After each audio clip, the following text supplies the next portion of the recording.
All right. Well, we're back again. It's been way too long, hadn't it? I'm sure you all are sick of this floating head talking to you all this time, but just wanted to go over with you the problem solving model. Again, another step into helping us try to come up with good sound ways to make decisions. And again, trying to avoid that issue where 50% of our decisions are erroneous, and we want to make sure that we make good sound decisions. So, we're going to look at the problem solving model this at this point. Again, trying to take a good practical approach to this. Just a quick review. We define what problems and problem solving is, and so just we talked about this a little while ago.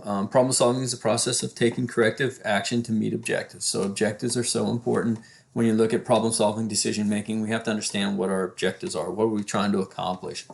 So with that being said, we're trying to solve problems. And a problem is just any situation that exists when your objectives aren't being met. So a problem is, here's where we want to be, here's where we are, we're not there. That gap in there is where the problem is. And so we have to try to get to that point where we get rid of that problem. We're meeting our objectives.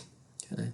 And ideally, in the course of the next few days, we're always looking at what the problem is and then solutions for that problem and coming up with some good strategies. And so this is one way to come up with those good strategies to deal with problems.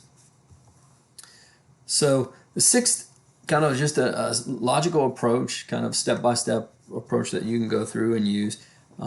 Models what we talked about in leadership. We talked about problem solving a little bit in leadership. But one of the big things is we have to determine what our objectives of the solution are. Okay, and basically that means is we have to understand where we are and where we want to be. So our ideal state is those objectives that we're trying to accomplish, and our current state is that where we actually are and how we're not reaching our objectives. If we're reaching our objectives, we don't have any problems, we're good to go. But if we're not reaching them, we have to determine what our objective is and where we actually are. And then making sure that what our objective is fits with our mission or our mission and our vision and our values within our organization or personally, to make sure that it's actually something that we want to strive to do as we move forward. The one of the next step then is to identify the problem, and this is kind of the opportunity to diagnose what the issue is. We want to try to figure out, we don't want to treat the symptoms like a cold. A cold we know we don't have a cure for, so we treat the symptoms. And, that does okay. It helps to, make the cold, more tolerable, but it doesn't really solve the problem, right? We still know we're going to be not feeling great for a couple days, and it's because it has to run its course, right? So what we want to do is we want to find actually what the issue is, be able to try to deal with that issue so that it helps us reach our objectives, and we're not just dealing with symptoms of it where we're not actually handling the issue. So we want to try to diagnose the problem at this point. And how do we do that? We analyze and interpret data. What makes the situation get worse? What makes it get better? Do we see changes in when it happens? Okay. Is there, an example might be, we know I had one of our students in the past was from East Lansing, where the Michigan State University is, and he knew every time Michigan State lost a basketball game, his mom owned a bakery downtown. Somebody was going to shatter their bakery window, okay, in frustration about the loss. Okay, you can take steps to try to handle it by placing police surveillance and cameras there. Okay, but it really doesn't get down to the gist of the problem, and that's not being able to handle the loss right or well. Okay, and so how are we going to handle that? How are we going to deal with it? How are we going to try to improve that circumstance? Again, ethical issues and problem solving, they're not easy things to do. And so So they can sometimes be very challenging to try to overcome. But you knew that's going to happen, So we have to identify the problem. We want to learn as much as we can about the problem, and then work off of it. And during that analyzing, interpret, this is also where you can interview key stakeholders, those people that have a vested interest in the situation and what they see and what they're observing and issues that they might be having. So that, again, we're looking at data. We're trying to gather data and use that. Later on, we're going to talk about research and how to use that data and how to collect that data to help you be able, in this case, identify the problem real well in hopes of solving it. Once we kind of got a good idea what the problem is, okay, then we need to facilitate creative solution. We need to come up with generate alternatives of how we're going to get to the answer.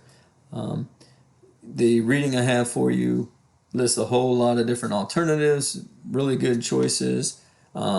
Brainstorming is probably one of the most common. In brainstorming, you just bring in stakeholders and people that are familiar with the problem and the issue, and you sit them down in a room and come up with solutions. What are we going to do about this? How are we going to handle this? This seems being the problem. What are we going to do? And you just put everybody in a circle, take away that hierarchy. Everybody can see everybody, opens up the lines of communication and creativity, and everybody just shares their ideas. Key elements with brainstorming, you don't critique anybody's idea. You don't criticize anybody's idea. Every idea is good, no matter how off the wall it is. You allow piggybacking, and that's one of the things where sometimes these crazy ideas may spark an idea in somebody else's mind, and then they would have never came up with that idea if that so-called crazy idea didn't come out. And so you never critique while you're in brainstorming. Every idea is good. Everybody should be sharing and participating. Nobody's hiding. Usually it's a small group, 5 to 10 people, and you just go around the room and just write down all their ideas. You want the ideas to be seen. You want to keep that in their mind, and just share. You also have to leave your ego at the door. It's the purpose of this is to come up with a solution, to come up with a good list of alternatives that you can help you solve this problem. And it's not about whose idea it was, because by the end it becomes a potpourri of a little bit of everybody's. So leave the ego at the door. Keep that open communication. Don't criticize any ideas. Emphasize the more, the better. Okay? Quantity over quality at this point. Write down the ideas. Okay? And that's the key to brainstorming and keeping that creativity alive. Okay? So once you've kind of came up, and like I said, your book and the reading I gave you suggests some other alternatives that you can tap into to help you generate solutions. Once you come up with a list of solutions, then now you start looking at, all right, which one's the most feasible? You can start taking off those really crazy off-the-wall ones and look at the ones that have the best look like they'll be the most successful and that you can actually implement. Sometimes the crazy ones are maybe really good, but there's just no way to implement them. You just don't have the resources to get it done. So you want to make sure that you select from the alternatives, come down, narrow it down to 2 or 3, come up with the pros and cons of all of them to see which ones are going to probably be the most doable. Looking at time restraints and when that issue has to be resolved, which one's going to be the best to help you get that. Once you've gotten your best, generate your strategies. How am I going to implement this? Okay, come up with your best one, and then figure out a way to implement it. Once you've come up with your strategies to implement it, again, that's the time to go and get it done and actually do it. Too often we do a great job of coming up with alternatives, and then they just sit and we don't do anything with them. We want to make sure that we do something with them, and so we want to generate those strategies and actually implement the decision that you make and that is strategy that you're trying to do. And then the last step is just evaluate. Does it solve the problem? Or do we reach our objectives that we have set forth? If we don't reach our objectives, then we have to go back and say, look at our process, look at our alternatives. and make a decision where we might have went wrong or what we might do differently to try to overcome and help reach those objectives that we had set forth. So again, it's a strategy for coming up with ways to solve problems, help you make decisions and good sound decisions. This one does use. I mean, you can use groups. You can use outside people. See the Delphi technique where you talk to other professionals to help get input. And there's other strategies in there to help you do this. But the idea is, how can I come up with best solutions, implement those solutions, evaluate those solutions to see if we actually start reaching our objectives that we weren't reaching before. So all this information we've hit over the course of the last couple of days, really focusing on how can we do. Next step is, how can we actually implement this? How can we use this to help us answer those case studies that we have?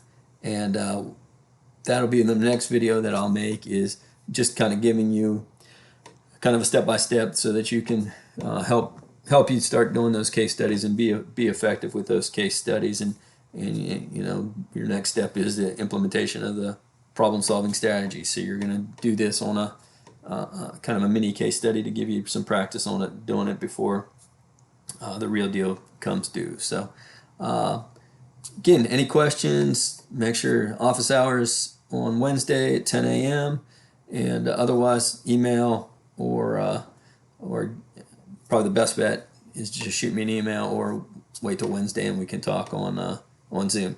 All right. Well, have a good evening, and be coming to you again semi-live on this video here in the near future.